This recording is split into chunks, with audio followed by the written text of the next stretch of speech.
In the autumn of 1887, on a low bare rise of the tall grass-high plains where eastern Colorado runs up against the western Nebraska sandhills, a widow of 24 years named Marta Bell stood alone in front of a house made of dirt and watched every neighbor she had ride away to save themselves.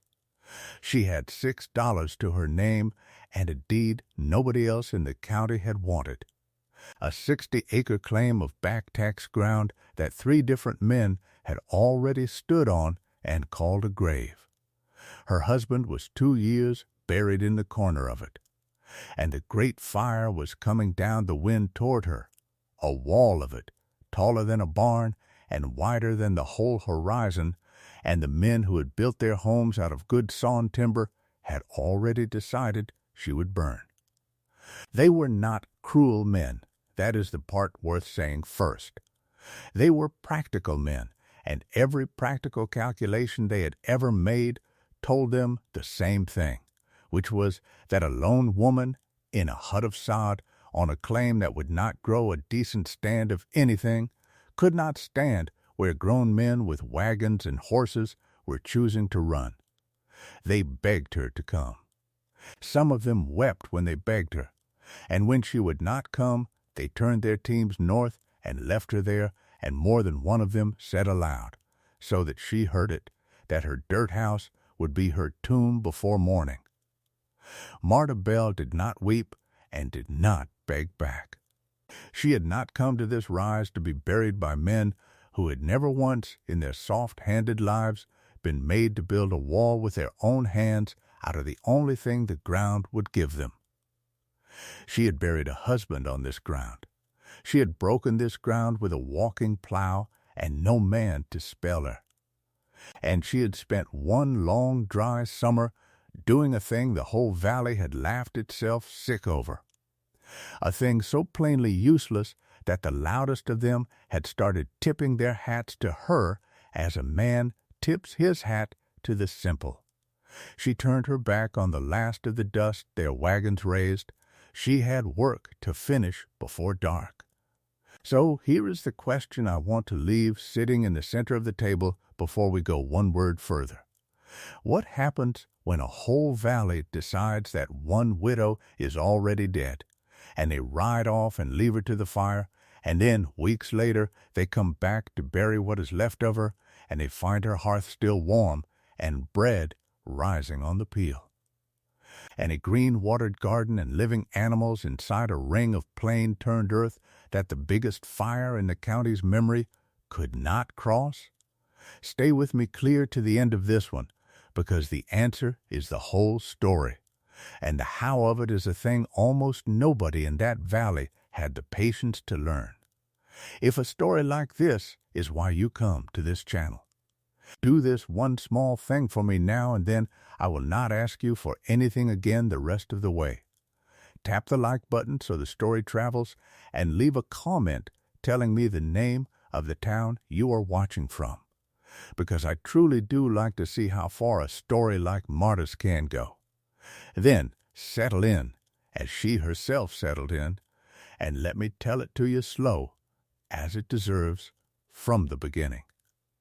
Marta Bell was a lean, fair-headed woman, taller than most of the men found comfortable, with pale hair she wore in a heavy braid pinned up under a faded blue kerchief, and a face that a stranger would have guessed at younger than her years right up until they looked at her eyes. Her hands were not a young woman's hands. 2 winters and 2 summers of raw work had put ropes of muscle along her forearms and a permanent crack across the pad of each thumb, and she had a way of standing very still with her weight square over both feet like a fence post set deep, that made even the men who mocked her feel obscurely that she was not going to be moved by anything they said. She wore a gray wool dress going soft and colorless from washing, and over it a long apron with a wide pocket across the front where she kept twine, a folding knife, a stub of pencil, and, folded small against the cloth, a book. That book matters, so mark it now.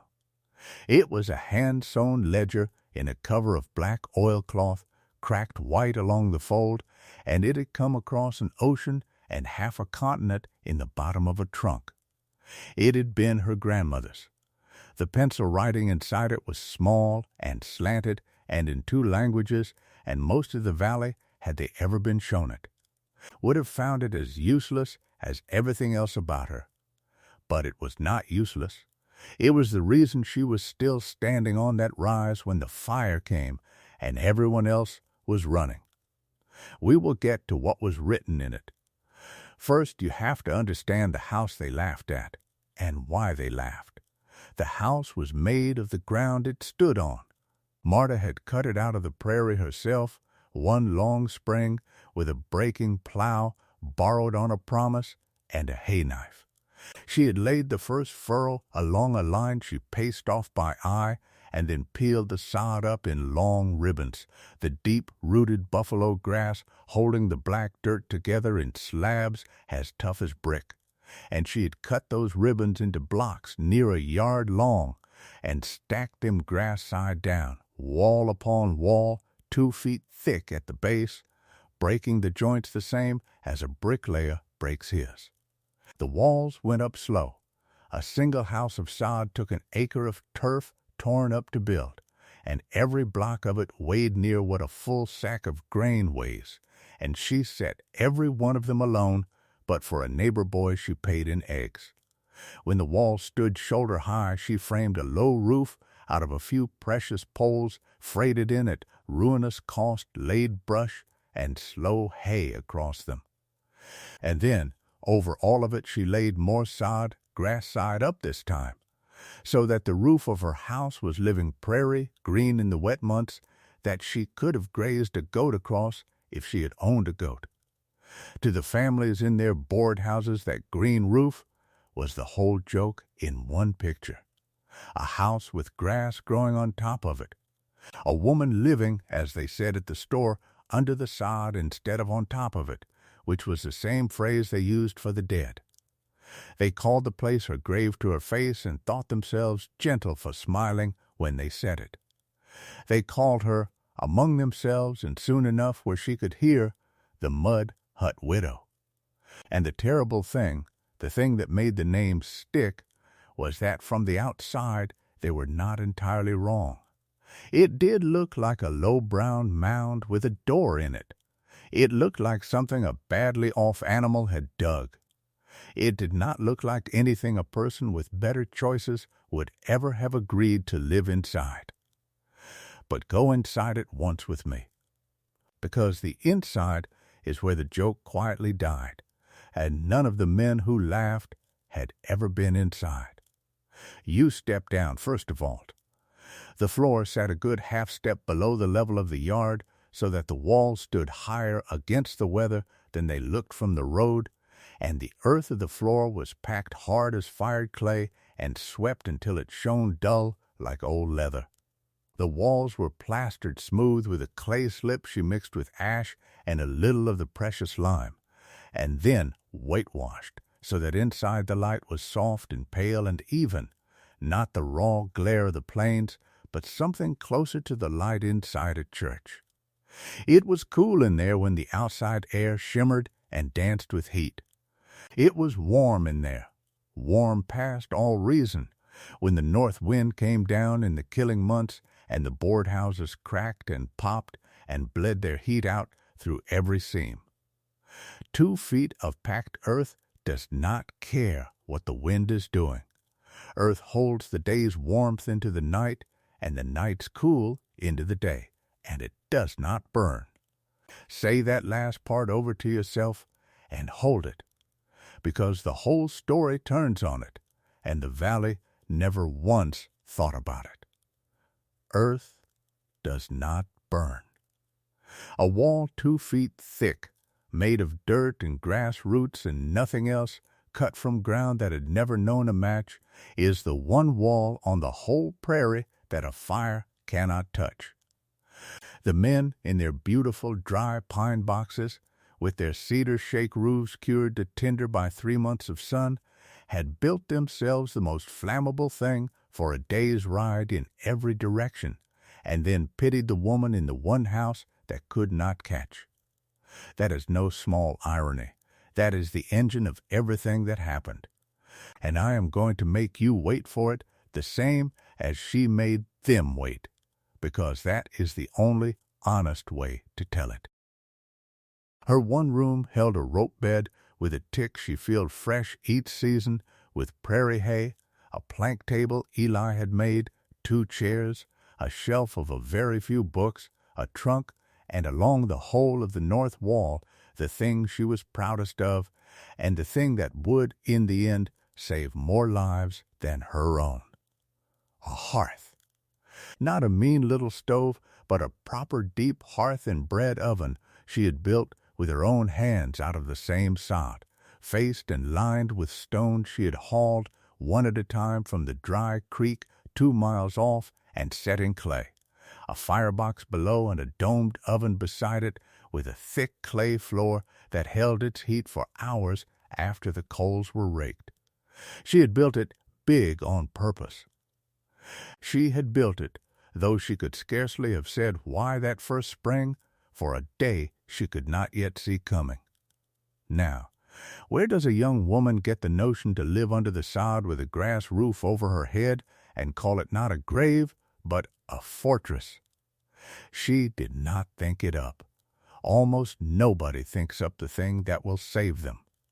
They inherit it from someone patient enough to have written it down.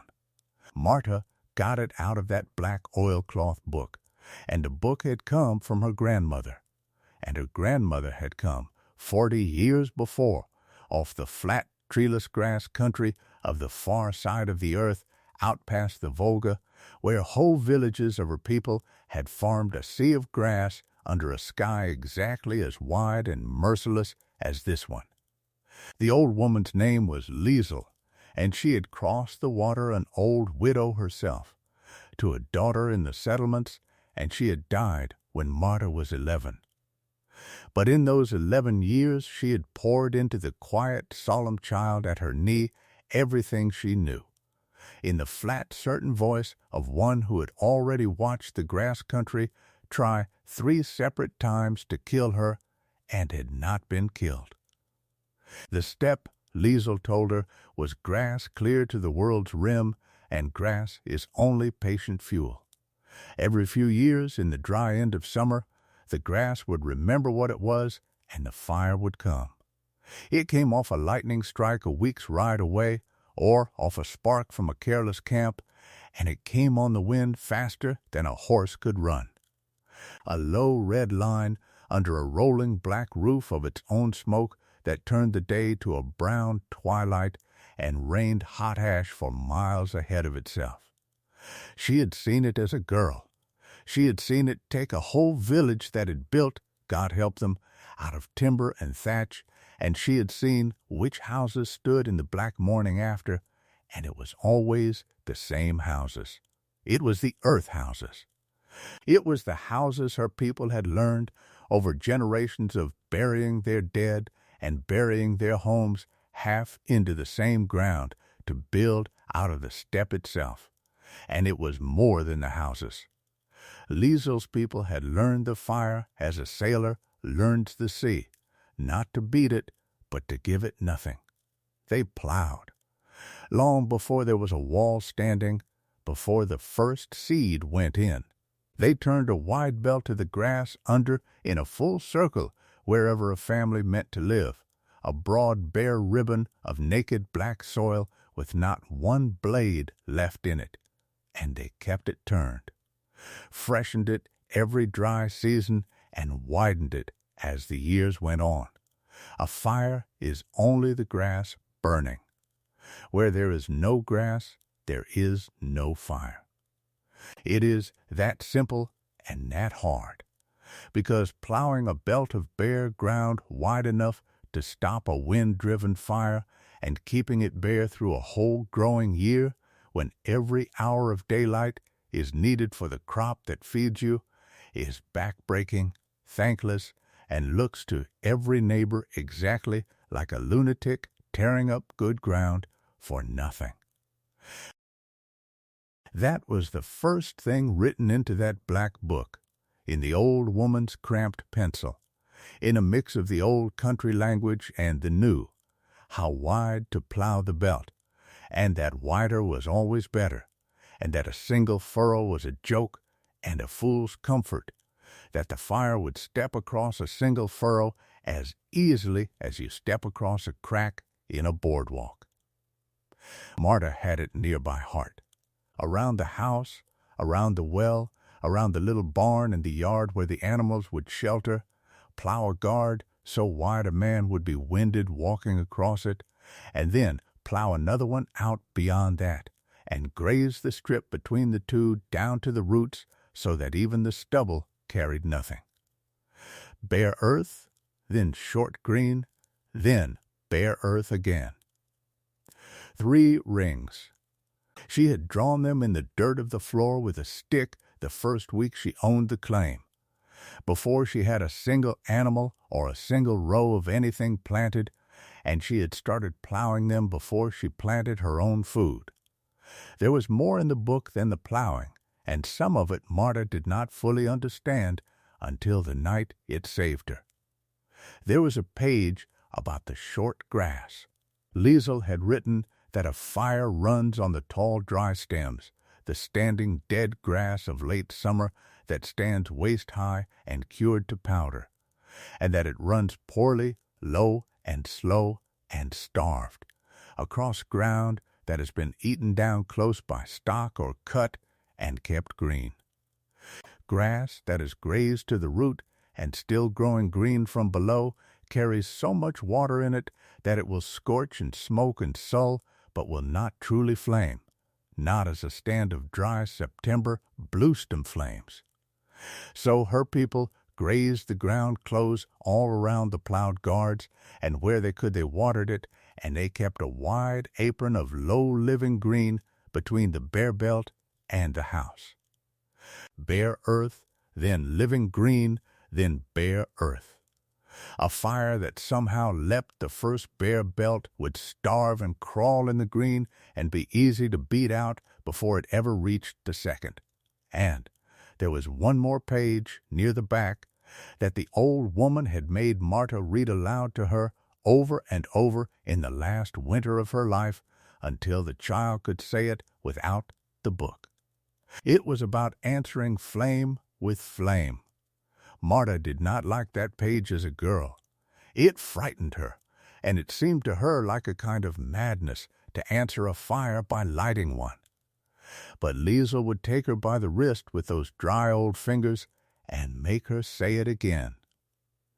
When the great fire comes on the wind, the old woman said, and it is close, and there is no more time to plow. You do not only wait behind your bare ground. You go to the edge of your bare ground on the side the fire is coming from, and you set your own small fire there, into the wind, against the wall of the coming fire, and your small fire eats the grass between you and the monster and lays down a widening band of burned black ground that the monster cannot cross, because the monster, too, is only the grass burning, and you have already burned the grass. You make the black ground yourself faster than any plow in the final hour by torchlight and raw nerve. It is the most dangerous thing a person can do on the prairie, and it is the thing that saves them. Marta had never done it. She had only said it 100 times, in a cold, dark soddy on the far side of her childhood, until it was welded into her, as Scripture is welded into a child made to memorize it. That, then, is what was folded into the apron pocket against her body while the valley laughed. Not madness, a method, a whole grammar of survival written out patiently by a woman who had earned every line of it in a country that made this one look gentle. But I want you to feel the thing squarely as Marta felt it, because it is the cruelty at the center of every story like hers. It does not matter how true the method is if not one soul around you believes it. She could not prove the fire would come. She could only prepare for a fire that had not come yet, all through a hot, bright summer when the grass was green and the sky was blue and every rational man in the valley was putting his hours into his crop and his herd and his house. And watching her tear up 60 acres of grass into bare belts that grew nothing, for a danger he had never seen in his years on that ground. To them she was not preparing. She was destroying. She was a grieving girl gone strange with loss, plowing up her only ground into ruin because her wits had cracked when her husband died. The first time it turned into open words was at the store at the crossroads settlement they called Kettle Fork, in the long light of an evening in early summer when Marta had driven the borrowed team in for salt and a spool of wire and the price of a laying hen. There were men on the porch, as there always were of an evening, and among them was Jonas Redfern, who ran the biggest outfit on that stretch of the valley, a broad, slow, careful man of maybe 50, with a gray mustache and pale, flat eyes that took a long time to settle on you and then did not move. Redfern was not a shouter. He was worse than a shouter. He was a reasonable man, and reasonable men are the ones a whole community listens to, and everything he said about Marta Bell that summer. He said reasonably, which is exactly how it did its damage. He watched her load the wire, and then he spoke, not to her at first, but to the porch, in the mild, carrying voice of a man who knows the porch is his. "There's the industry of it I can't fault," he said. "You have to grant her that. I have never in my life seen a woman plow so much ground to raise so exactly nothing on it." The men on the porch laughed the low, easy laugh of men agreeing with the biggest man among them. Marta went on tying down her load. She had learned already that summer that answering only fed it, and that silence, held long enough, made a certain kind of man keep talking until he had said too much. "Now I mean you no unkindness, Miss Bell," Redfern went on, turning to her at last, touching the brim of his hat with 2 fingers in that way that was somehow more insulting than not touching it at all. "I mean it as a neighbor. You've got 60 acres a man could just about make a start on if he ran it careful, and you've plowed the heart out of it into bare strips wide as a wagon road, going nowhere, growing nothing. And you've grazed the rest down to the dirt when you could be cutting hay off it to sell or to winter on. There's not a man in this valley can look at what you're doing out there and make it come out to sense. I've tried. I'd take it kindly if you'd tell me the sense of it, because right now the sense of it is the only thing on this whole prairie I can't figure. And here is a thing about Marta Bell you should learn now, because it is the whole shape of her. She did not defend the plowed strips. She did not tell him about the fire, or the step, or her grandmother, or the black book against her ribs. She had learned that a truth spoken to a man who has already decided you are simple does not land as a truth. It lands as more evidence. So she straightened up from her load, and she looked Jonas Redfern full in his pale, unmoving eyes for a moment longer than was comfortable, and she said only this: "I expect it'll come out to sense the year it needs to, Mr. Redfern. Not before." Then she climbed up on the wagon seat and clucked the team out of the yard and left him standing there with his answer, which was not an answer, and which he chewed on the rest of the evening in a way that annoyed him without his quite knowing why. The men on that porch thought she had lost the exchange. 1 or 2 of them said so. But Cora Redfern, who was Jonas's wife, and who had come out onto the store porch in time to hear the last of it, did not think Marta had lost anything at all, and said so to her husband on the ride home. in the plain, flat way she had. She looked at you, Cora said, like a woman looking at a child who won't be told. I've looked at you like that myself. You didn't care for it any better tonight than you do at home. She's plowing herself into the poorhouse, Jonas said. Maybe, said Cora, and maybe she knows a thing you don't. It's happened before, Jonas. Not often, but it's happened. Now I owe you Eli's part of it, because a story about a widow that skips past the man she buried has skipped a wound that the whole thing grows out of, and I will not do that to him or to her. Eli Bell had been a quiet, hopeful, undersized young man from a Missouri river town, a cooper's son with a cooper's careful hands and none of a cooper's sense to stay where the work was. He had a way of believing the best of a piece of ground and the best of a stranger that had cost him money more than once before Marta married him and cost him more after. And Marta had loved him for it even as she learned she would have to be the hard one for the both of them. They had come out to the claim their first married spring with a wagon, a milk cow, a crate of hens, and a debt. They had a plan that was Eli's, all sunlight and next year, and a method that was Marta's, all bare strips and buried walls. And in the 2 years they had together, they had never once quarreled about which of them was right, because there had been no fire yet to settle it.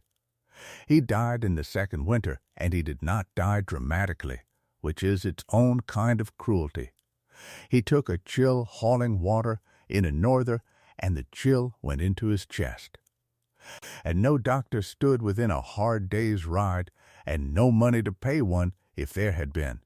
And he was gone inside a week, coughing apologies at her for the trouble of it, right to the end. She buried him herself, in the frozen corner of the ground, breaking the ground with a mattock and a fire built to thaw it, because the ground on the high plains in January does not open for grief any more than it opens for anything else. She was 22. She had a milk cow, a crate of hens, a half-built house of sod, a debt, and a black book.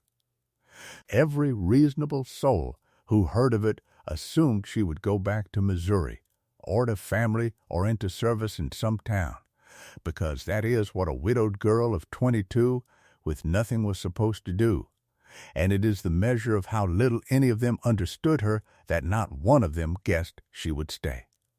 She stayed because the ground was Eli's grave, and you do not leave your dead alone on a rise where the wind never stops. She stayed because she had nowhere softer to go, and no softness in her that wanted going. And she stayed, though she could scarcely have said it in words, because somewhere under the grief was a cold, flat certainty, inherited with the book, that this country killed the people who did not respect it, and kept the people who did, and that she meant to be kept. So she finished the house alone. She dug the well deeper alone, down and down through the dry upper ground until the sand came in wet at the bottom, and she had water that did not depend on any creek or any sky, and she cased it with more sod and a little precious lumber, and rigged a bucket and a windlass, and she watered a garden off it by hand, hauling it row by row in the killing heat, so that in the second summer she had a green patch of beans and squash and potatoes, turnips, cabbages, and a little corn behind the house when the open prairie all around had gone tan and brittle. And she plowed her guards. All summer, between everything else, she plowed and freshened and widened her bare belts, and grazed the cow and a borrowed handful of sheep in tight to keep the green apron short and living, and she did it alone, and the valley watched her do it and shook its head. The man who came to make her a reasonable offer was named Silas Warren, and he was not from the valley. He was a land agent out of the county seat, a neat, soft-spoken, genuinely decent man in a town coat and good boots that were always somehow clean no matter the road, and it is important that you understand he was not a villain, because the story would be smaller and falser if he were. Silas Warren believed sincerely that he was trying to help her. He came out to the rise on a bright, still day at the height of that summer, tied his horse in the shade of the little barn, took his hat off before he spoke to her, and admired the garden without a trace of mockery, because he had the wit to see it was a good garden. "Ma'am, that's the finest kitchen patch I've seen in 40 miles, he said, "and I've seen most of them. You've got a gift for it, which is part of why I've come." She gave him water from the well, cold enough to sweat the cup, and he drank it and praised that too, and then he sat on the bench by her door and laid it out for her, kindly, as a doctor lays out a hard diagnosis. "I'll be plain, because you strike me as a woman who'd rather have it plain," Warren said. "This claim is worth more than you paid and less than you think, and it is worth nothing at all to a person who can't hold it. You're one bad winter, one sick spell, one broke leg from losing the whole thing back to the county, and there's no husband and no hired man between you and that. I have a buyer. A good one, a family man who'll pay you a fair figure, cash, enough to set you up decent in town, in a real house, with a plank floor and neighbors' clothes and a doctor a short walk off. You could keep a shop. You could teach a school. You're young. You could marry again well out of that and never break your hands on a windlass another day of your life. Nobody in this valley would think 1 inch less of you for taking it. Most of them would be relieved. Some of them worry about you out here, ma'am. Genuinely worry." It was, and Marta knew it was, the most reasonable thing anyone had said to her in 2 years. It was kind. It was true in every particular. A weaker version of her, or only a more tired version, would have signed it that afternoon and been in town by the first frost, with money in a bank and her hands beginning to heal, and no one, not one living soul, would ever have called her a fool for it. That is what makes it the real trial, the one before the fire. Not a wicked man tempting her with a wicked thing, a good man offering her a good thing. At the exact moment she was tired enough to want it. She was quiet a long time. Warren had the sense to let her be quiet, which is why she almost trusted him. Then she looked out at her bare plowed belts running wide and useless, looking around the green heart of her place, and she asked him a question that had nothing to do with anything he had said. "Mr. Warren," she said, "in all your riding this county, 40 miles in any direction, have you ever seen the grass burn?" He looked at her, a little thrown. "I've seen a grass fire or two," he said. "Small ones. Set for the pasture mostly in the spring. Nothing to speak of. Not a set one," she said. "A real one. Come off the wind in the dry of the year, on its own, uphill of a whole valley." "No," he admitted. "No, I can't say I have. There hasn't been one like that in these parts in my time here." "No," she agreed, very quietly. "There hasn't. And that is exactly what everybody thought, on the other side of the world, in my grandmother's country, in the last good year before there was." Silas Warren rode off that day without a signature, and he was too good at his trade to press it. But he did the thing a patient man does. He left the door open. He told her the offer would stand into the fall, that a man could change his mind about a hard thing once the nights turned cold, and that she needed only to send word to Kettle Fork and he would come. And Marta, who was honest with herself if with no one else, knew that she had not refused him so much as postponed him, and that the tiredness he had spoken to was real and growing, and that there would come a night, likely in the black of a norther, with the cow lowing and the wind finding every gap, when the memory of the words plank floor and doctor down the street would sit down beside her at her own hearth and be very hard to send away. She wrote the date in the black book, under her grandmother's pencil, in her own. She did not write his offer. She wrote only, "The agent came. I did not sign, not yet." You should know that the mockery did not stay on the store porch. It got into the children, as these things do, and that was the part that could reach her when the grown men could not. There were mornings she would find, scratched into the dust of her own plowed guard with a stick, a crooked drawing of a grave mound with a cross on it, and beside it, in a child's hard letters, a word she would rub out with the side of her boot before she let herself feel it. There was a Sunday at the little sod schoolhouse that doubled for a church when a circuit preacher came through. When she overheard two women she had thought kindly of laughing softly together about the mud hut widow and her roads to nowhere, and go quiet and too bright when they saw she had heard.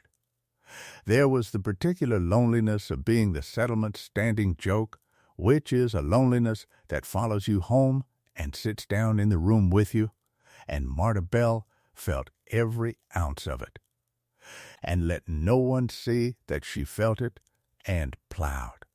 The one house that did not laugh was the Redfern house, and that was Cora's doing, not Jonas's. Cora Redfern was a spare, straight-backed woman near her husband's age who had buried 3 of her own children in the little fenced ground behind their place and raised 4 to grown. And grief had burned everything soft out of her and left something clear and hard and just underneath, as a fire leaves the shape of a thing in ash. She did not befriend Marta, exactly. Cora did not befriend easily. But she began, that summer, to do small, unaskable things. A crock of butter left on the bench by the door with no note. A message sent by her youngest, a boy of about 16 named Wesley, that the Redferns were butchering and had more than they could use, would Miss Bell take aside. And once, memorably, when Jonas held forth at his own supper table about the widow's plowed foolishness one time too many, Cora set down the coffee pot hard enough to ring it and said, into the sudden quiet, "Jonas Redfern, you have farmed this ground for 30 years and buried children in it, and you do not know everything the ground can do. Neither did your father. Leave the girl be." And Jonas, who feared very little in this world, left the girl be, at least at his own table, for a while. If you have ever been the one person in a place who could see a thing coming that no one around you would believe, and had to go on preparing for it anyway, alone, under laughter, with no way to prove you were right until the very day being right stopped mattering because the thing had already come, then you already understand Marta Bell better than her whole valley did, and you understand why I'm telling this slow. Stay with her. The summer was long, and it was only the waiting room. What she was waiting for was almost here. Because the summer did not break as summers on the high plains usually break. There was no wet spell in July. The thunderheads that built up huge and blue-black in the afternoons walked around the valley on their tall gray legs of rain and let down not a drop where it was needed and moved on, and the grass, which had come up thick and green and tall in the good wet spring, cured standing where it stood. It went from green to gold to the pale dead tan of true drought, and then past that to a gray brittleness that rattled and hissed when the wind moved it, and the wind moved it constantly. A hot, dry, ceaseless wind out of the southwest that pulled the moisture out of everything, out of the ground, out of the standing grass, out of the pine boards of the good houses. Out of the cedar shakes on the good roofs, out of the split rails of the good fences, until the whole valley was one continuous body of cured fuel 100 miles wide, standing waist-high and waiting, under a sky gone white and merciless at the edges. The old-timers, the very few of them, began to grow quiet in a way the younger men did not notice. Jonas Redfern rode his lines more than he needed to and looked at the sky more than he liked to admit. And Marta Bell, alone on her rise, felt the season turn against everyone else and toward her with a feeling she was ashamed of, because it felt almost like hope, and it is a terrible thing to feel your one deliverance walking toward you across a country that will have to burn to bring it. She did not want the fire. She wanted, God knew, never to need the fire. But she had built her whole life for it, and here at last, in the hiss of the dead grass and the ceaseless hot push of the wind, was the country beginning, at long last, to agree with her grandmother. She made ready.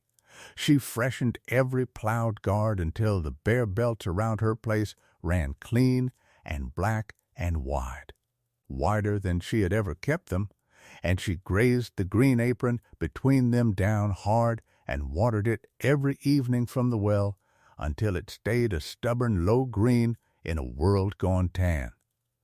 She soaked down the sod roof of the house and the barn.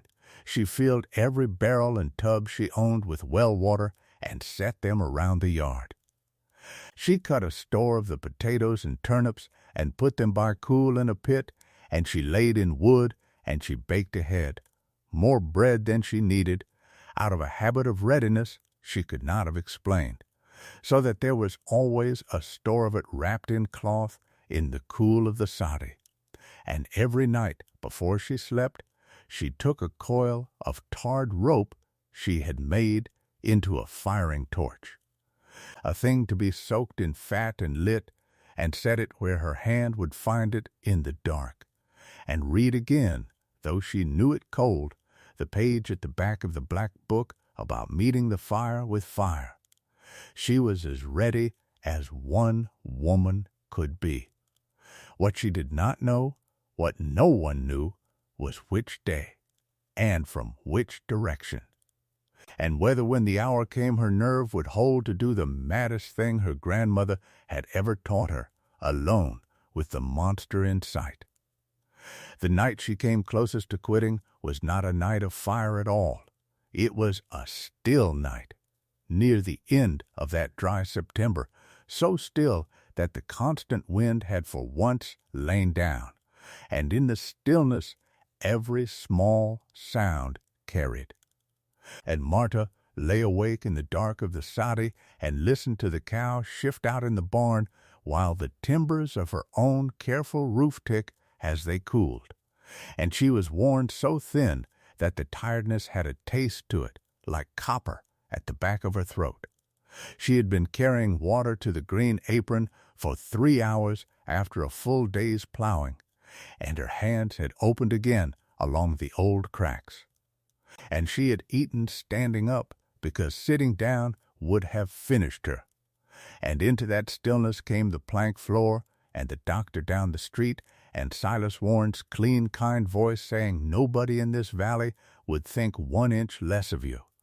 And it was no temptation she could argue with, because every word of it was true, and she was so tired.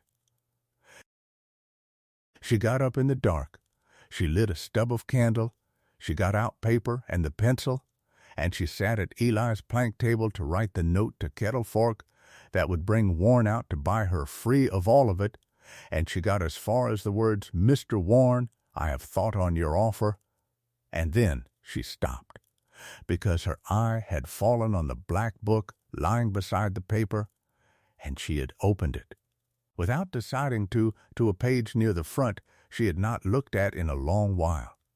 It was not a page about plowing or grass or fire.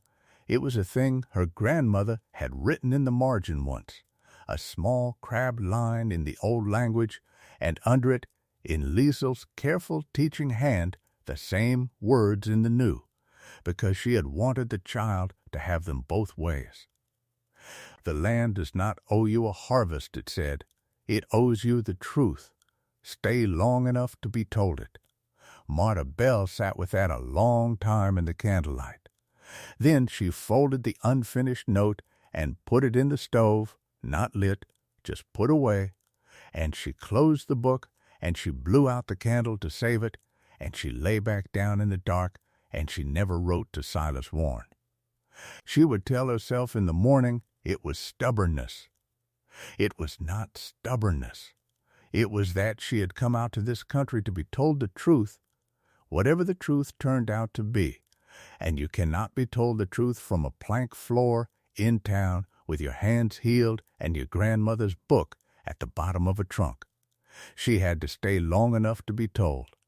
She did not yet know she would be told within the fortnight, and told loud and told in fire. The day it came was a Tuesday. I know that because Cora Redfern wrote it in her own Bible afterward, as people did, on the blank page in the front where the family births and deaths went, so there would be a record. It came as the worst ones always come, on a day that started ordinary and hot and hard, with the southwest wind up again and strengthening by noon into a steady, punishing blow that leaned the dead grass all one way and filled the air with grit. Later there would be the usual arguments about where it started. Some said a locomotive sparked 40 miles to the southwest on the new rail line. Some said a lightning strike out of one of those dry walking storms. Some said a homesteader burning trash in a wind he had no business burning in. It does not matter where it started. Once it was up and running in that grass on that wind, it did not need a reason. It became its own reason. They saw the smoke before they saw the fire.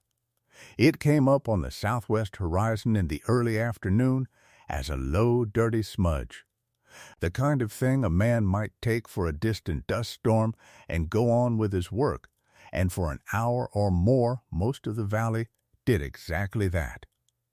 Then the smudge grew a color, a brown-yellow roll at the base of it, going up into a gray-black mountain of smoke that climbed and began terribly to lean out ahead of itself, out over the valley, so that the sun went first hazy and then a hard, flat orange disk a man could look straight at, and the light on the ground turned the sick brown of an eclipse, and the birds went up out of the grass in every direction all at once, going the same way, going away from it, and that, the birds, was the thing that finally broke the valley's calm. When the birds run, the people run. What followed, up and down that stretch of the high plains, was the particular chaos of good people meeting a thing too big for them with no plan for it, because no one alive there had ever needed one. Men who had faced blizzards and stampedes and banknotes with a steady eye came apart at the speed of it, because a fire on a big wind does not travel at the speed of weather. It comes at the pace of the wind itself, faster than a horse can run over any distance, and the arithmetic of it, once they finally did the arithmetic, was pitiless. There was no fighting a front like that. There was no wetting down a cedar roof against a wall of flame that threw its own burning brands a quarter-mile ahead of itself on that wind. There was only the getting away, north, ahead of it, toward the wide sandy blowouts and the wet meadows along the river where a family with a fast team might outrun it to ground that would not carry the fire. And so the valley emptied northward in a long, ragged stream of wagons and lead stock and children crying and chickens in crates and whatever a family could throw in a box in 10 minutes. And it was amid that streaming, panicked flight that a good many of them passed the low rise where the mud hut widow lived, and saw her and could not believe what they saw. Because Marta Bell was not fleeing. Marta Bell was walking her plowed guards. She had the cow and the borrowed sheep and the crate of hens already shut in the little barn inside the innermost ring. She had the roof of the house and the roof of the barn soaked dark with well water.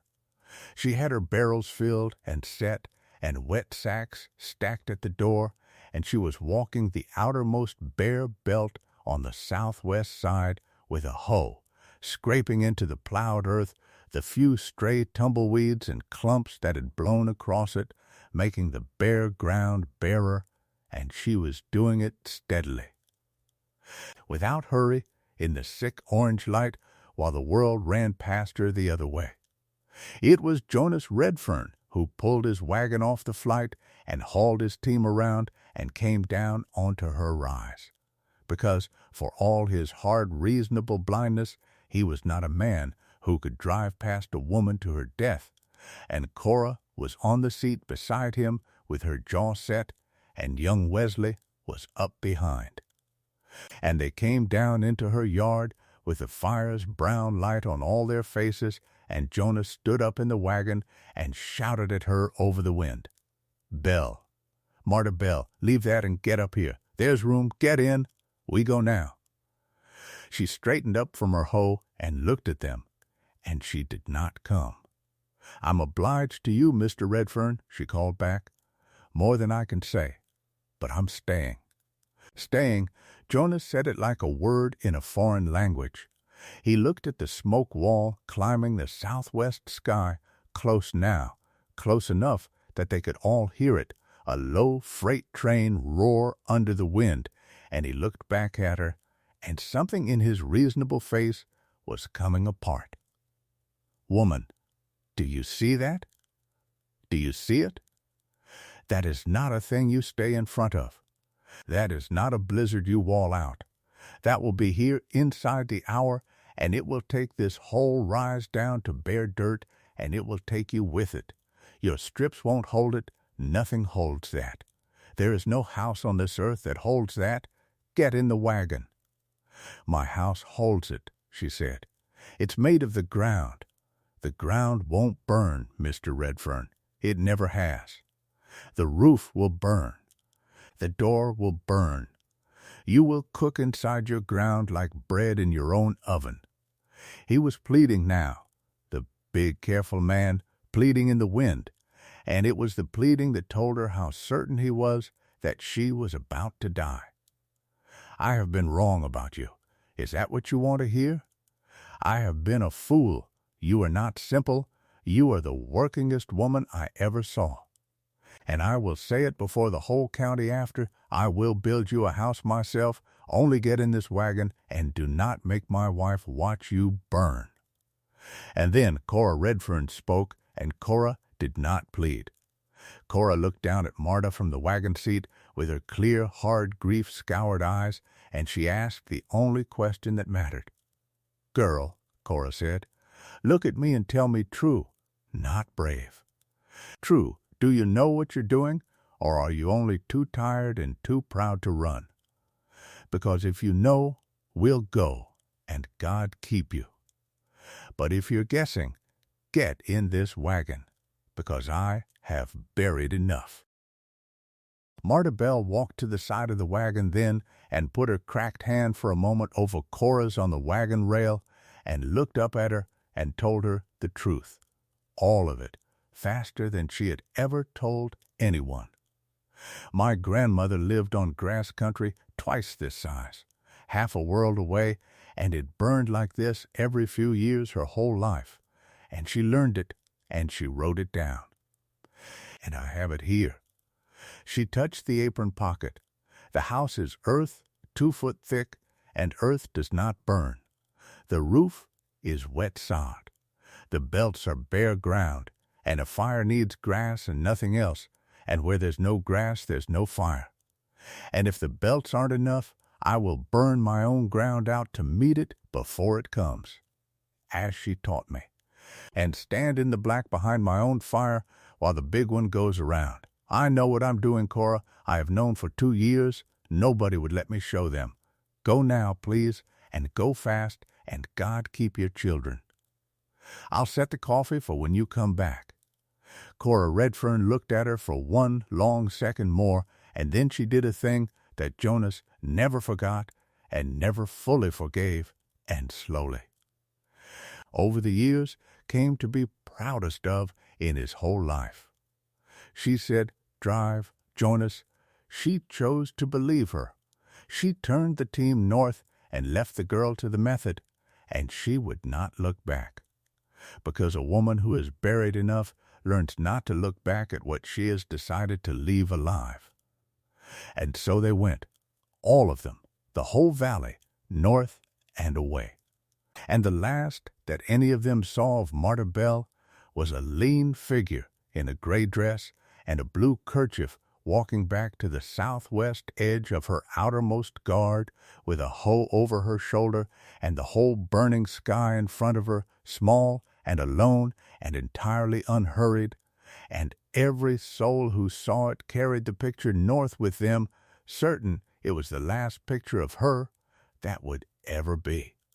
And more than one of them, jolting away in the wagons with the children screaming, wept for the mud hut widow they had spent 2 years laughing at, now that it was too late to have done otherwise. Then the valley was empty, and it was just Marta and the fire. I want to slow right down here, because this next hour is the hour the whole story was built for. And she lived it a minute at a time, and so will we. The fire came on faster than even Jonas had guessed. The roar that had once been a freight train became a thing with no name, a sound that was felt in the chest more than heard, and the wind ahead of it turned scorching and full of ash and burning grass carried on the air, and the light went from sick orange to a hellish flickering red. And the smoke rolled overhead and put out the sun entirely, so that it was near dark, at 3 in the afternoon, a red dark, lit from below. Rabbits and a fox and a torrent of mice ran through her yard without any fear of her at all, going north, and she let them go. She could see the front now, a low continuous wall of flame, a half-mile off and closing, taller than a man, taller than two. And where it hit a homestead in the distance, she saw the sudden brighter flare as a good dry house and its good dry roof caught all at once and stood up in fire like a struck match, one after another down the valley, the timber houses. The houses they had pitied her for not having. She had told herself for 2 years that when this hour came, she would fight fire against fire. And now the hour was here, and every animal instinct in her body screamed the opposite, screamed that you do not answer a wall of flame by making flame, that it was madness, exactly as it had frightened her as a girl. This is the thing no one tells you about a method learned by heart. Knowing it is not the same as being able to do it with the monster in your face. Her hands shook. She stood at the southwest edge of her outer guard with the fat-soaked torch in one hand and a box of matches gone damp with her own sweat in the other, and for a moment, one long moment, Marta Bell nearly ran after all, nearly threw the torch down and bolted north on foot after the wagons. And it was not the book that stopped her, and not her pride. It was Liesel's dry old voice, welded in, saying the words she had said 100 times in the cold soddy of her childhood. You lay down the black ground with your own hand ahead of any plow in the final stretch by torchlight and nerve. So she struck the match, cupping it against the wind with her body, and she touched it to the torch, and the fat caught with a soft whump, and she bent and laid the flame into the dead grass at the inner edge of her bare belt on the side toward her house, and she walked it along, a long, careful line of small fire, letting it eat outward into the grass between her guard and the coming monster. And here is the whole secret her grandmother had carried across the world, the thing the reasonable men could not have believed if she had drawn them a picture. Her small fire, lit into the teeth of that southwest wind, could not run back toward her house, because the wind was against it that direction, so it crept, slow and low and controllable, backing into the wind, eating the grass steadily outward toward the oncoming front and laying down behind itself a widening band of freshly burned black ground. She had lit a fire whose only job was to burn up the fuel before the big fire could reach it. The big fire, when it came, would arrive at a broad black scar of ground where the grass was already gone, already burned, and fire feeds on grass alone. And there was no more grass. She was not fighting the fire. She was taking away its food, in the last half hour, with her own two hands. It was the most frightening thing she had ever done, and she did it steadily, walking her line of little flame along the whole southwest face of her place, 200 yards of it, then trotting back along it, beating out with a wet sack any tongue of it that tried to sneak the wrong way into her guard, watching her band of burned black widen 10 feet, 30 feet, 50. Faster now, as her fire and the monster's heat began to reach for each other across the shrinking strip of living grass between them. The heat became enormous. The noise became the end of all things. And in the last minutes, the two fires saw each other, hers and the valley's, and the grass between them went in one roaring flash, drawn up into the front. And the whole monster reared up where her little fire fed it, and then found, beyond that feeding, nothing, no grass. Black ground, her black ground, and behind it her bare plowed belt, and behind that her short watered green apron, and behind that the second bare belt, and behind that the wet sod house with the woman in the doorway. The front split. That is the thing the survivors would never fully believe even when they stood in it.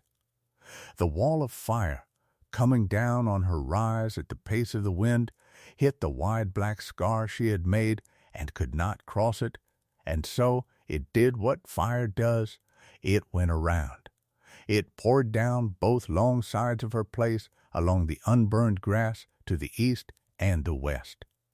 Two roaring rivers of flame peeling apart around a stone in a current, and for a few minutes Marta Bell stood inside a horseshoe of fire, flame on 3 sides of her, near enough to blister the paint on a wagon if she had owned one, near enough that she crouched in the wet green of her inner apron with a soaked sack over her head and back and breathed through wet cloth against the ground where. The air was least poisoned, and the world was nothing but roar and red and killing heat and the smell of the whole earth burning. Embers rained on her wet sod roof and died there hissing. A tumbleweed of pure fire bounded across her outer guard, hit the bare plowed belt, and rolled to a stop and burned out on the naked soil with nowhere to go. The cow screamed in the barn, and she could not go to it. She could only stay low in the green and the wet and wait and trust the ground and trust her grandmother and trust the black scar she had made with her own nerve, while the monster that was supposed to kill her roared past on both sides and out the north end of the valley and away, chasing the wagons it would never catch. Leaving her rise standing alone in the burn like an island, the flood went around. And then, quite suddenly, as these things end, the front was passed. The roar moved off north and dwindled. The killing heat fell away. The red light dimmed to a sullen glow all around the horizon where the front still ran, and where 100 separate homesteads and haystacks and grass fires burned themselves out. And Marta Bell lifted the wet sack off her head and stood up slow. In the center of her green apron, in a silence that rang after all that noise, and looked around her at a world turned entirely to two colors. Black everywhere, to every horizon, the whole valley a smoking waste of black ground, and here and there the burning skeleton of somebody's dream of a timber house. And green. One green. Her green. The garden behind the house still green and standing, the apron under her feet still green, the sod roofs of her house and barn steaming but whole, the well, the barrels, the black book dry in her apron pocket against her ribs. She had done it. She stood in the one living green place in a dead black world, and she was so emptied out by the doing of it that she did not feel triumph at all. She walked to the barn on shaking legs and opened it and put her arms around the neck of the terrified cow and stood there a long time in the dark with her face against the animal's hide, and only then, with no one to see it, did Martabelle finally weep, though whether it was for Eli or for her grandmother or only for the sheer unbearable fact of being alive when the whole world had left her for. Dead, she could never have said, and did not try. The first night alone in the burned world was the strangest night of Martabelle's life, stranger even than the fire, because the fire had been all noise and motion and the doing of 100 urgent things, and this was only silence. She had never known the prairie could be so silent. There was no wind, for once, the great southwest wind having spent itself and moved on with the fire. And there were no insects singing in the grass, because there was no grass, and no birds calling, because the birds had fled north and not yet come back, and no dogs barking from other homesteads, because there were no other homesteads, and no far-off human sound of any kind, because across the whole burned country there was not another living soul who had stayed.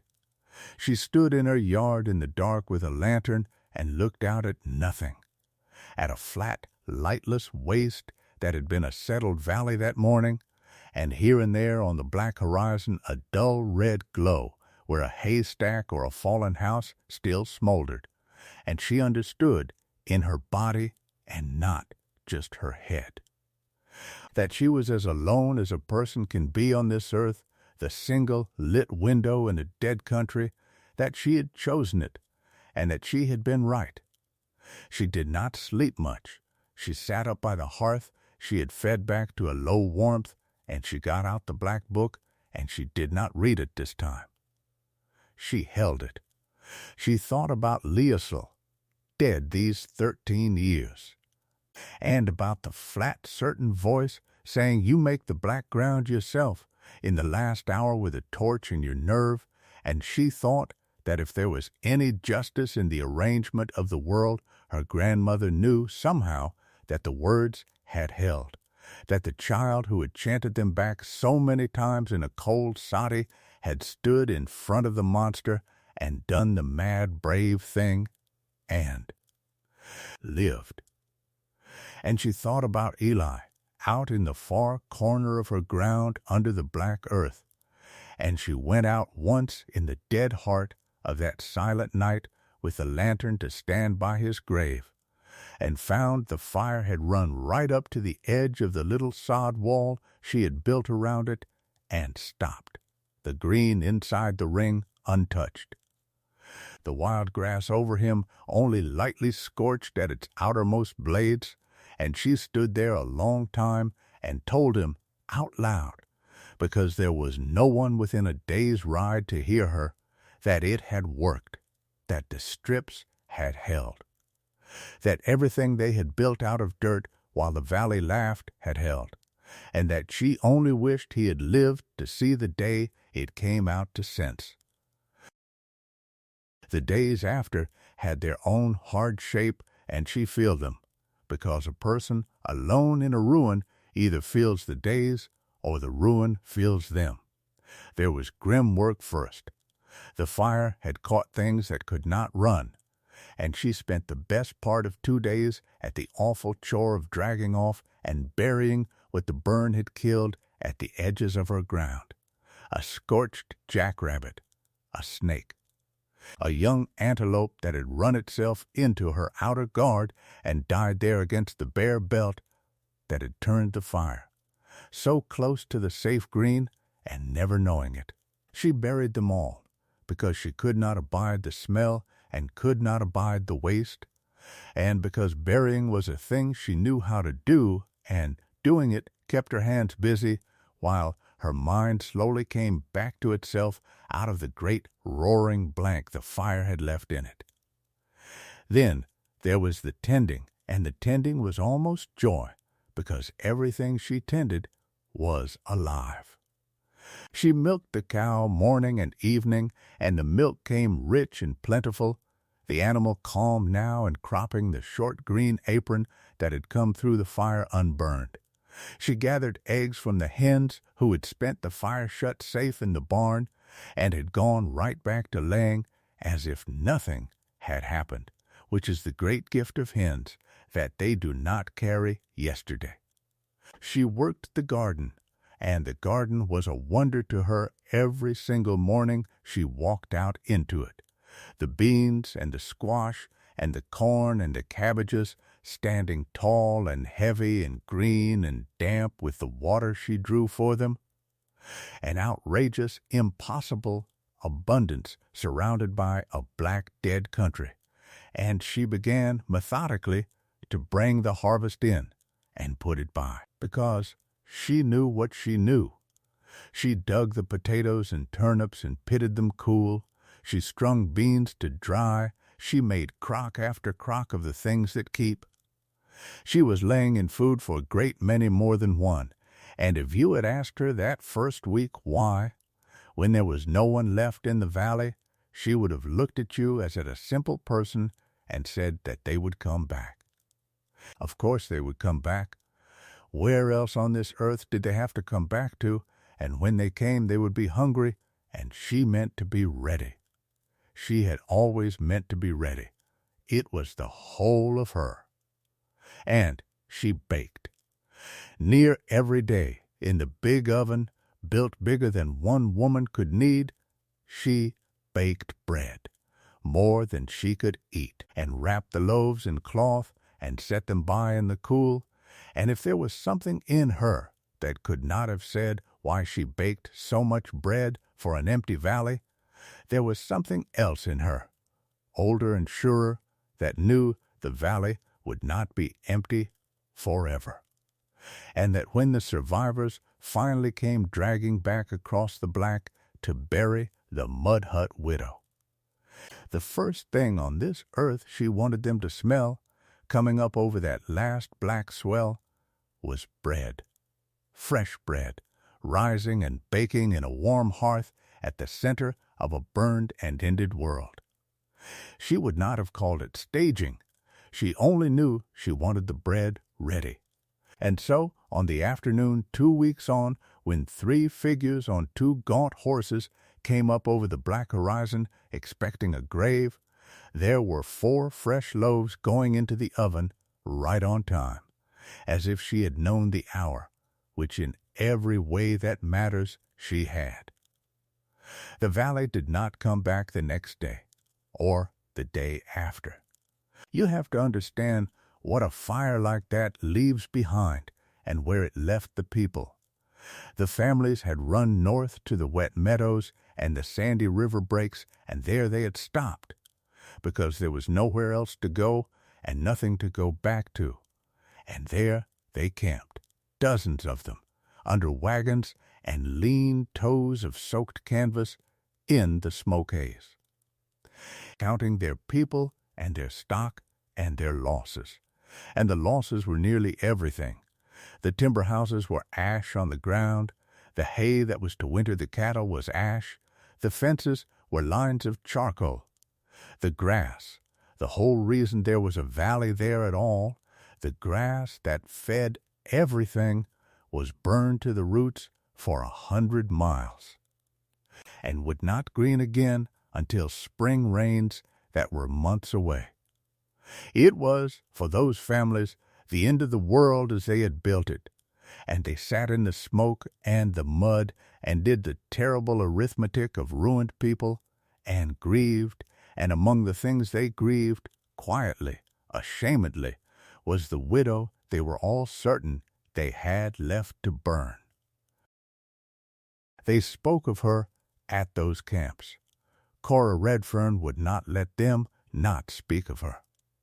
When a man said, lo, that it was a hard thing about the Bell woman, but that she had brought it on herself, staying, Cora fixed him with her clear eyes and said that they had all of them driven past a living woman to save themselves, and that the least they owed her was to say her name, and not pretend she had chosen the grave they had left her in.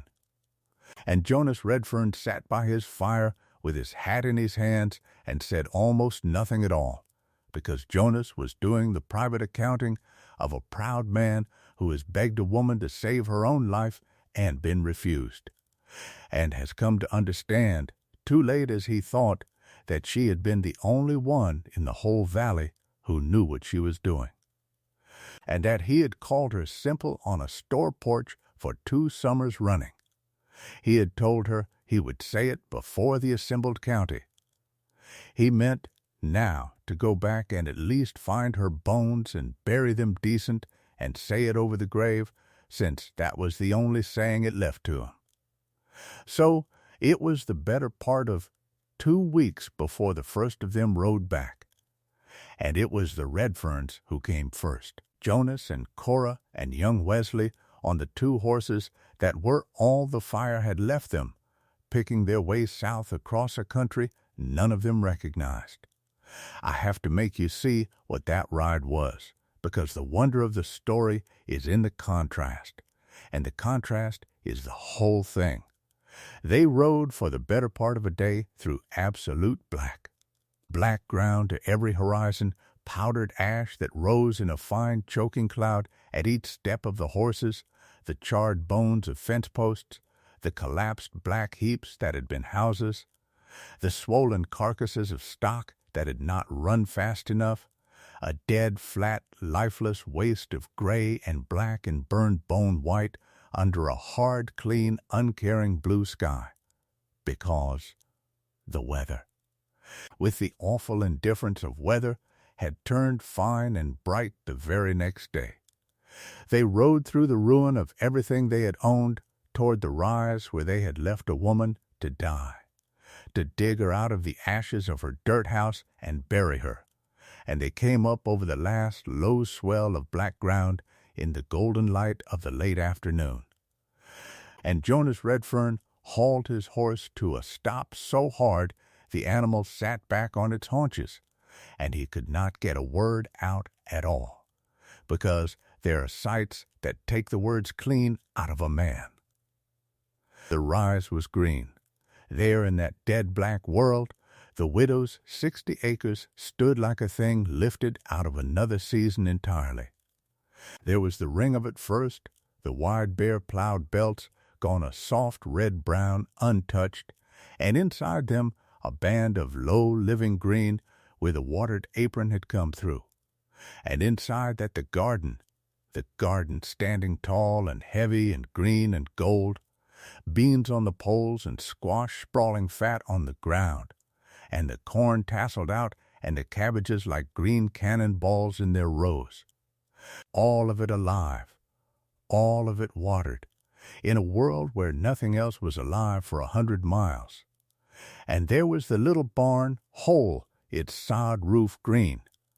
And there was the house, the mud hut, the grave, standing exactly as it always had, a low green roofed mound with its door open to the fine evening, and out of the stovepipe above it rose a thin, straight blue line of wood smoke. And on the still golden air, across the quarter-mile of black ruin between them, came, faint and impossible and unmistakable, the smell of baking bread. Cora Redfern made a sound that was not quite a word. Young Wesley said, "Pa, Pa, there's smoke, Pa, somebody's," and could not finish it. And then the door of the soddy came full open, and a lean figure in a gray dress and a blue kerchief stepped out into the golden light with a flat wooden peel in her two hands, and on the peel were 4 fresh loaves of bread, dark crusted and steaming into the cool air. And she was not a ghost, and she was not Bones. She was Marta Bell, alive, thinner and smoke-stained, and moving like a woman who had worked without rest for 2 weeks. But alive, unmistakably and outrageously alive, carrying bread out of a hot oven into a ruined and emptied world. She saw them up on the black swell, 3 figures on 2 gaunt horses against the sky, and she stood still a moment with the bread steaming in her hands, and then she did the thing that told them, more than any word could have, exactly who she had always been. She did not raise a fist. She did not call out anything sharp. She lifted the peel of bread a few inches, a small plain gesture, as you show a thing to someone you have been expecting, and she called across the black ground in a voice worn rough with smoke but perfectly steady, "I said I'd set the coffee for when you came back. It's on. Come down off that ash before you breathe it all night." Jonas Redfern got down off his horse. He got down slowly, a big, careful man come suddenly old, and he walked the last stretch down the black slope and up onto the soft red-brown of her outer guard, onto ground that had been plowed bare by a woman he had called a fool, and he stopped a few feet from her, and he took off his hat, and he could not for a moment speak at all. Cora came up beside him and stood with her hand pressed flat to her own mouth and her clear, hard eyes streaming, saying nothing, because Cora had believed her and did not need to be told, and it was Jonas who needed the telling. Jonas who had to find the words, and when they came broken.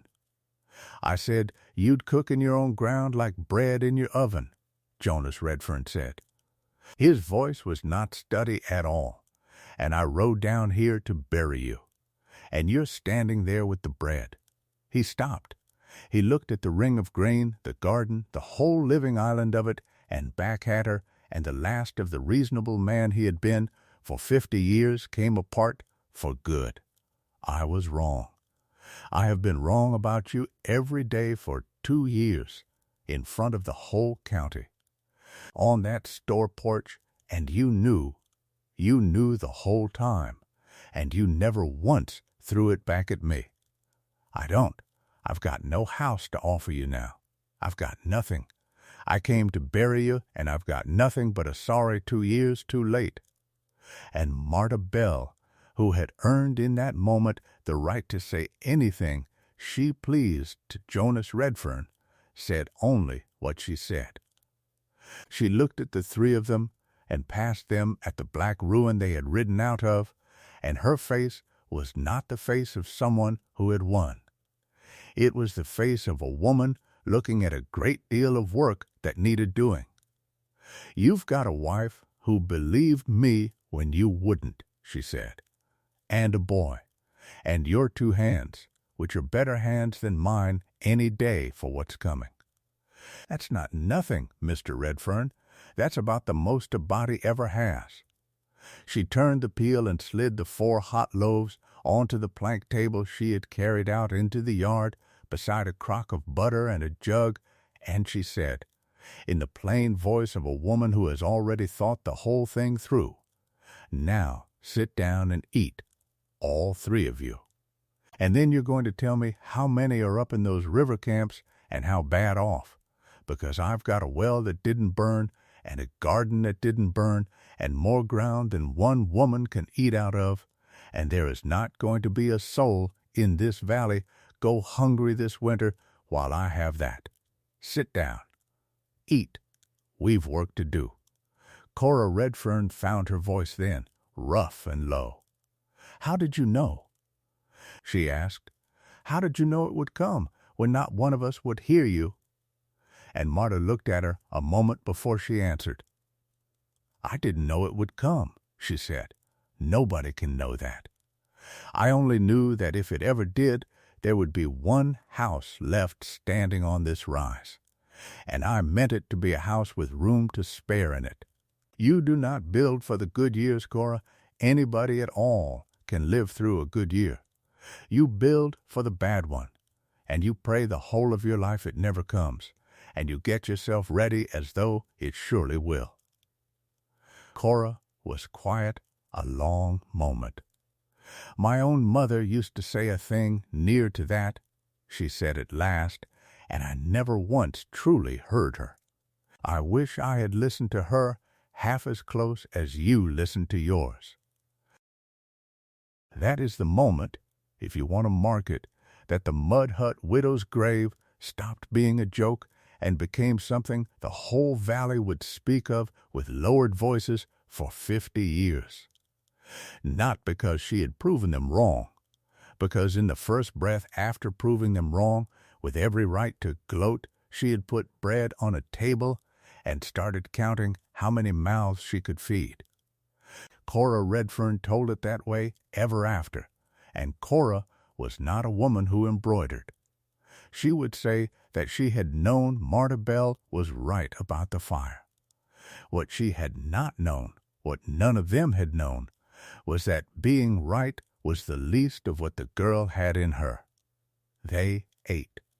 3 ruined, grieving, ash-gray people sat at a plank table in the one green yard in a black world and ate fresh bread and butter in the golden evening light and drank real coffee, and young Wesley Redfern, 16 and starved past manners, wept openly into his 3rd slice and did not care who saw, and Jonas ate with his hat still off and his head bowed like a man at a sacrament.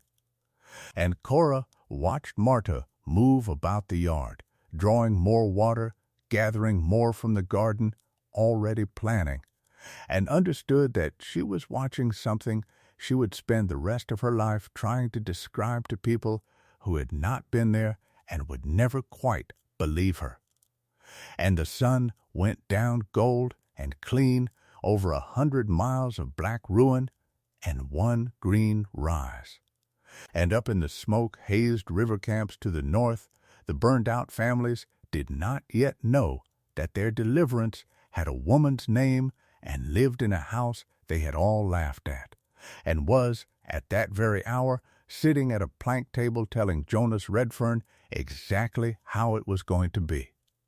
Word of it went north through the camps as water goes through cracked ground, fast and everywhere at once. The Bell woman is alive. The mud hut widow is alive, and her place stood, the whole of it, house and barn and garden and well, green as June amid the black burn, and she is baking bread and drawing sweet water, and she has sent word by the Redfern boy that there is room and there is food, and there is a well that did not fail, and that no family in this valley is to go hungry or thirsty while she has a hand to lift. You can imagine how that word landed on people sitting in the mud with nothing. Some of them wept. Some of them, being people, were ashamed, because they remembered the store porch and the drawings in the dust and the name they had let their children call her, and shame is a hard thing to ride toward a person carrying. But hunger and thirst and cold are harder, and a family with children does not have the luxury of its shame for long, and so they came. Over the next days and weeks they came south across the black, family after family, wagon after gaunt wagon, back to the one green place. And Marta Bell fed them. She fed them out of a garden she had watered by hand all summer against a danger no one else would credit, and it did not run out. Because she had planted it for more than one, as she had built the oven for more than one, as she built everything, against a day she could not name, but somehow always knew was coming. She set the burned-out families to work, because work is the only mercy that also mends a proud person's spirit, and she was too wise to offer charity where labor would heal better. The men she put to plowing, teaching them, herself and out of the black book, how to lay the fire guards they had all scorned, wide and doubled, around the new dugouts and soddies they now hurried to build against the coming winter, because not one family in that valley ever again in their lives would sleep easy in a house that could burn. The women she set to the garden and the putting by, and to the great business of turning her single well and her single oven into something that could carry a whole community through the spring.